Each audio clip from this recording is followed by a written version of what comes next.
ഇങ്ങനെ വീടില്ല, അവിടെ ഒരു തകര കഷണം ഇങ്ങനെ നമ്മൾ ഈ എന്താണ് ഒരു വലിയ മെഷീനിലൊക്കെ കയറ്റി ഇങ്ങനെ പൊടിച്ചെടുക്കുന്ന കാണൂലേ, അങ്ങനെ ഒരുമാതിരി കിടക്കുന്നുണ്ട്, ആക്രിക്കടയിൽ കിടക്കൂലേ, അതേപോലെ തന്നെയാണ് അവർക്ക് ജീവിക്കാൻ ഒരു അല്പമെങ്കിലും കച്ചിത്തുരുമ്പായിട്ട് അവൾക്കൊരു പ്രേരകമായതും അവൾക്കൊരു താങ്ങായതും തണലായതും ഇവൻ തന്നെയാണ്, ഈ പയ്യൻ തന്നെയാണ്.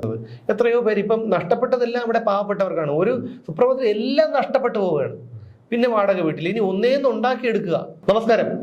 ചില സന്ദർഭങ്ങളിൽ, നമ്മുടെ ജീവിതത്തിൽ ഉണ്ടാകുന്ന ചില സന്ദർഭങ്ങളിൽ നമുക്ക് സ്വാഭാവികമായും സംശയം തോന്നിപ്പോകും, ഈ ദൈവം എന്ന് പറയുന്ന ഒരു ശക്തി ഉണ്ടോ എന്നുള്ള കാര്യം.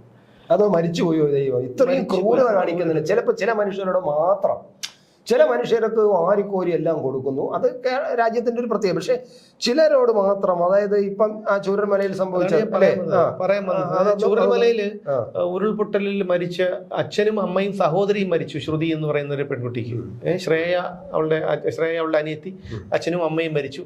അവരുടെ വീടിന്റെ പാല് കാച്ചൽ ചടങ്ങ് കഴിഞ്ഞിട്ട് 4 മാസം തേയുള്ളൂ, പുതിയ വീടെന്തോ വെച്ചിട്ട് 4 മാസമായപ്പോഴാണ് ഈ ദുരന്തം ഉണ്ടാകുന്നത്. അവളുടെ ഒലിച്ചുപോയി. അവളുടെ ഈ പ്രതിശ്രുത വരനും അന്ന് എൻഗേജ്മെന്റ് കഴിഞ്ഞിരുന്നു. അപ്പൊ അങ്ങനെയായിരുന്നു. അതിൽ ഇവള് ജോലിക്ക് വേണ്ടി കോഴിക്കോട് ഹോസ്പിറ്റലിലായിരുന്നത് കൊണ്ടാണ് ആ കൊച്ചിന് ജീവൻ തിരിച്ചു കിട്ടിയത്. അതിനുശേഷം അന്ന് എൻഗേജ്മെന്റ് കഴിഞ്ഞ് ജിൻസൺ എന്ന് പറയുന്ന പയ്യൻ ചേർത്ത് നിർത്തി. അവൻ വിട്ട് കളഞ്ഞില്ല, കല്യാണം കഴിക്കും എന്നുള്ള. കാരണം ഈ കല്യാണത്തിന് വേണ്ടി ശേഖരിച്ചു വെച്ചിരുന്ന സ്വർണവും പണവും 15 സ്വർണവും 4 ലക്ഷം രൂപയും എല്ലാം മണ്ണിന്റെ അടിയിൽ പോയി, എല്ലാം ഒലിച്ചെടുത്ത് പോയി, ഒന്നും കിട്ടിയില്ല, ഒരു വസ്ത്രങ്ങൾ പോലും കിട്ടിയിട്ടില്ല. ഒന്നാലോചിച്ചു ആ ഒരു അവസ്ഥ മനുഷ്യരുടെ. അതിൽ നിന്ന് അവർക്ക് ആകെയുള്ള ഒരു കച്ചിത്തുരുമ്പ് എന്ന് പറഞ്ഞാൽ ഈ ജിൻസൺ എന്ന് പറഞ്ഞ പയ്യനായിരുന്നു. ഒരു ജീവിതമുണ്ട്, ഞാൻ നോക്കിക്കോളാം, എനിക്കൊന്നും വേണ്ട, ഞാൻ നിന്നെ മതി, നീ മതി എന്ന് പറഞ്ഞ് കൂടെ നിർത്തിയതാണ്. പക്ഷെ അതും ഇന്നലെ ഇല്ലാതായി എന്നുള്ളതാണ്. ആ ഒരു യാത്രക്കിടയിൽ, കോഴിക്കോട്ടേക്കുള്ള ഒരു യാത്രക്കിടയിൽ വാന് ബസ്സുമായി കൂട്ടിയിടിച്ച് വലിയ ഗുരുതരാവസ്ഥയിലായിരുന്നു. ഇന്നലെ തന്നെ മെഡിക്കൽ ബുള്ളറ്റിനൊക്കെ പുറത്തു വന്നിരുന്നതാണ്. കാരണം വെന്റിലേറ്ററിന്റെ സഹായത്തോടു കൂടിയാണ് ജീവൻ നിലനിർത്തുന്നത്, പ്രതീക്ഷയൊന്നും വേണ്ട എന്ന്. പക്ഷെ രാത്രിയോടെ മരണം സ്ഥിരീകരിച്ചു, ജിൻസൺ മരിച്ചു. ഇന്നിപ്പോ അയാളുടെ ബോഡി ഈ പെൺകുട്ടിയെ കൊണ്ടുവന്ന് കാണിച്ചു. ഇപ്പൊ അവസാനം നമ്മൾ അറിയുന്നത് ഓപ്പറേഷൻ കഴിഞ്ഞല്ലോ. അവള് ഓപ്പറേഷൻ കഴിഞ്ഞ് അവളും ആശുപത്രിയിൽ ചികിത്സയിലാണ്. പക്ഷേ അവളെ ഇതുവരെ മരണം അറിയിച്ചിട്ടില്ല. ആശുപത്രിയിലാണ്, ചികിത്സയിലാണെന്നേ പറഞ്ഞിട്ടുള്ളൂ. ജിൻസൺ അങ്ങനെ കിടക്കണമെന്ന് അവളെ അറിയിച്ചിട്ടുള്ളൂ. അവൾക്ക് അത്ര പെട്ടെന്ന് അങ്ങോട്ട് അറിയാൻ പറ്റുന്ന ഒരു അവസ്ഥയിലല്ല അവള്. എന്നിട്ടും ഇപ്പം അവിടെ അവരെങ്ങനെയൊക്കെയോ ഇനി ജിൻസൺ നമ്മുടെ കൂടെ ഇല്ല, ജിൻസൺ പോയി എന്ന് ആ കുട്ടിയെ കിടക്കയിൽ അറിയിച്ചു കഴിഞ്ഞിരിക്കുന്നു. ആലോചിച്ച് നോക്കാം. നമുക്ക് ഇവിടെ നിന്ന് പറയുമ്പോൾ തന്നെ നമ്മുടെ ഉള്ളിൽ കിടുങ്ങി പോകുന്നുണ്ട്. അപ്പോൾ എന്നിട്ട് ഇപ്പോൾ അവർ ബോഡി അവിടെ കൊണ്ടുവന്ന് ആംബുലൻസിൽ ബോഡി അവിടെ കൊണ്ടുപോയി പെൺകുട്ടിയെ കാണിച്ചു എന്നാണ് പറയുന്നത്. കാണിച്ചിട്ട് വീണ്ടും അവർ മറ്റു ചടങ്ങുകളിലേക്ക് കൊണ്ടുപോകുമെന്നാണ് പറയുന്നത്. ആലോചിച്ചൊക്കെ എന്തൊരു ഗതികേടാണ്, കാരണം ഈ അവിടെയാണ് നമ്മൾ ഈ വിധി ഇങ്ങനെയാണോ, വിധി എന്ന് പറഞ്ഞാൽ നമുക്ക് അതിനെ ന്യായീകരിക്കാൻ പറ്റില്ല. അല്ല, പലപ്പോഴും വിധി ഇത് ദൈവത്തിന്റെ ഒരു ക്രൂരതയാണ്. എന്താണ് പലരും എഴുതിയിട്ടുണ്ട് ഈ ലോകത്തെ ഏറ്റവും വലിയ ക്രൂരൻ ദൈവമാണെന്ന്. ചിലപ്പോൾ നമുക്ക് ഇതൊക്കെ തോന്നിപ്പോകും. കാരണം ഈ ദുഷ്ടനെ ദൈവം പല പോലെ വളർത്തുന്നുണ്ടല്ലോ. ഇവിടെ പല ദുഷ്ടന്മാരും കാണിച്ചു കൂട്ടുന്നതൊക്കെ നമ്മൾ കാണുന്നുണ്ട്. ഒരു നാടിനെ മുഴുവൻ തകർത്തുകൊണ്ട് ചില ദുഷ്ടന്മാരൊക്കെ ഇവിടെ അരങ്ങ് വാഴുന്നതും ഇവരൊക്കെ പൊടിക്കുന്ന പൊടിയൊക്കെ നമ്മൾ കാണുന്നുണ്ട്. പക്ഷെ എന്തിനാണ് ഈ പാവങ്ങൾ? കാരണം ആ കൊച്ച് എത്ര വയസ്സ്, ഒരു 10-23 വയസ്സിനകത്തേ ഉള്ള ഒരു ജീവിതം, ഒരു പെൺകുട്ടിയുടെ ജീവിതം എന്ത് ചെയ്യണമെന്നൊരു അവസ്ഥയിൽ നിൽക്കുന്നു. അതായത് അച്ഛൻ മരിച്ചു, അമ്മ മരിക്കുന്നു, വീട്ടിൽ വീട് നഷ്ടപ്പെടുന്നു, വീട്ടിലുണ്ടായിരുന്ന വസ്തുവകകൾ, സ്വർണം ഉൾപ്പെടെ നശിക്കുന്നു. ഇനി എങ്ങനെ ജീവിക്കും എന്നുള്ളൊരവസ്ഥ ആലോചിച്ച് നോക്കുക. ഒരു വ്യക്തിക്ക് നമ്മളെ വീട്ടിൽ ഞാൻ ഇങ്ങനെ ഇവിടെ ഇരിക്കുന്നു, ഞാൻ വീട്ടിൽ ചെല്ലുമ്പോൾ അറിയുന്നത് അവിടെ മഴ പെയ്ത് എൻ്റെ വീടും എൻ്റെ വീട്ടിലെ എൻ്റെ മോനും ഒക്കെ എൻ്റെ കൊച്ചുമോനും ഒക്കെ ഒലിച്ചു പോയി, വീട് തകർന്നു പോയി എന്ന് പറഞ്ഞാൽ ഞാൻ പിന്നെ എങ്ങനെ താങ്ങുന്നത്? അങ്ങനെയാണ് ഈ പാവം ഈ ശ്രുതിയുടെ അവസ്ഥ നമ്മൾ ആലോചിക്കണം. നമ്മൾ ശ്രുതിയാണ് നമ്മളെന്ന് ചിന്തിച്ചു നോക്കുക.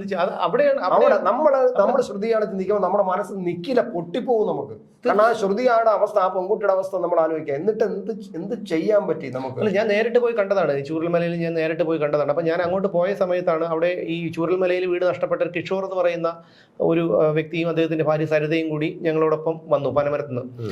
അപ്പൊ അങ്ങനെ വന്ന സമയത്ത് പിന്നെ അവർ ചോദിച്ചു, ഞങ്ങളുടെ വീടിനടുത്തുള്ള ഒരു ചേച്ചി കൂടെ ഉണ്ടായിരുന്നു, ശൈലജി എന്ന് പറഞ്ഞാൽ, അവരും കുട്ടിയും നിൽക്കുന്നുണ്ട്. അപ്പോൾ അവർക്ക് വാടക വീട് കിട്ടിയ മറ്റൊരു സ്ഥലത്താണ്. അപ്പോൾ അവരെ കൂടി കൊണ്ടുപോകാൻ പറ്റുമോ എന്ന് ചോദിച്ചു.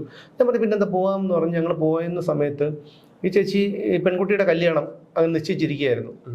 അവിടെ ചെന്നപ്പോഴാണ് വീട്, നമ്മൾ വീഡിയോ കണ്ടതാണല്ലോ, വീടില്ല, അവിടെ ഒരു തകര കഷണം ഇങ്ങനെ നമ്മൾ ഈ എന്താണ് ഒരു വലിയ മെഷീനിലൊക്കെ കയറ്റി ഇങ്ങനെ പൊടിച്ചെടുക്കുന്ന കാണൂലേ, അങ്ങനെ ഒരുമാതിരി കിടക്കുന്നുണ്ട്, ആക്രിക്കടയിൽ കിടക്കൂലേ, അതേപോലെ. അപ്പൊ ഞാൻ ചോദിച്ചു, പറഞ്ഞു ഇത് മോൻ ആഗ്രഹിച്ച് വാങ്ങിച്ച കാറാണ്, സ്വിഫ്റ്റ് ഡിസയർ കാറാണെന്ന്. അത് സ്വിഫ്റ്റ് ഡിസയർ ആണെന്ന് ആരും പറയില്ല.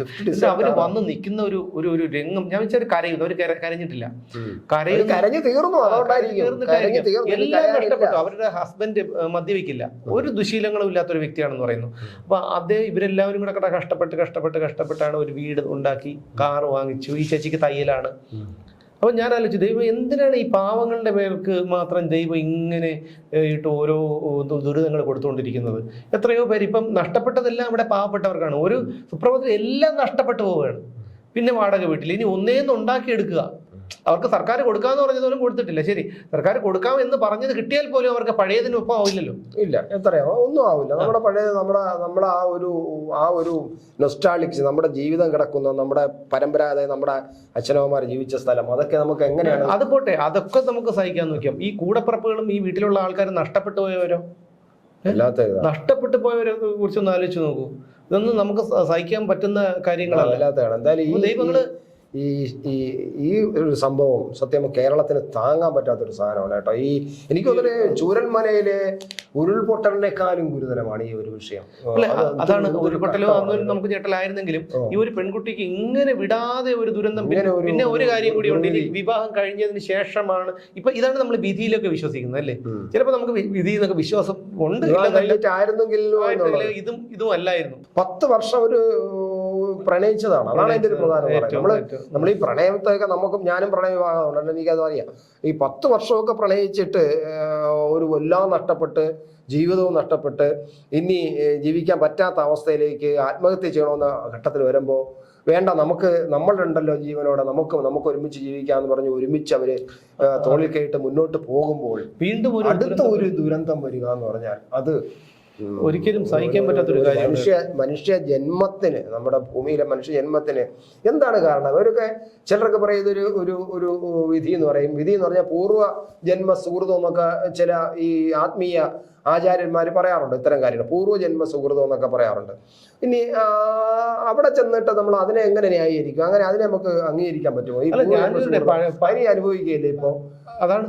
അപ്പൊ ഇപ്പൊ ഇത് അനുഭവിച്ചു, ഇനി ആ കുട്ടി ഇതിൽ നിന്നെല്ലാം റിക്കവറായി വരാൻ, ഒരുപക്ഷെ അവളുടെ അച്ഛനും അമ്മയും അനിയത്തിയും സമ്പാദ്യവും വീടും എല്ലാം നഷ്ടപ്പെട്ട് പോയതിനു ശേഷം അവളെ ജീവിക്കാൻ പ്രേരിപ്പിച്ചത് തന്നെ ഈ ജിൻസൺ ആയിരിക്കണം. ഇത് തന്നെയാണ്, ഈ ജിൻസൺ തന്നെയാണ് ആയിരിക്കണമെന്നിലാണ്. അവൻ തന്നെയാണ് അവൾക്ക് ജീവിക്കാൻ ഒരു അല്പമെങ്കിലും കച്ചിത്തുരുമ്പായിട്ട് അവൾക്കൊരു പ്രേരകമായതും അവൾക്കൊരു താങ്ങായതും തണലായതും ഇവൻ തന്നെയാണ്, ഈ പയ്യൻ തന്നെയാണ്. അല്ലെങ്കിൽ അവൾക്ക് എങ്ങനെയാണ് അവൾ ജീവിക്കുക? ഏതരത്തിൽ എന്തെന്നും പറഞ്ഞ് അവൾ ജീവിക്കും? ജോലിയുണ്ടെന്ന് പറഞ്ഞാൽ അവൾ എങ്ങനെയാണ് ഈ ഭൂമിയിൽ ഒറ്റയ്ക്ക് ഒരു സ്ത്രീ? അത് എല്ലാവരും നഷ്ടപ്പെട്ടത്. അപ്പൊ ഇവൻ തന്നെയായിരുന്നു അവളുടെ എല്ലാം തണല്.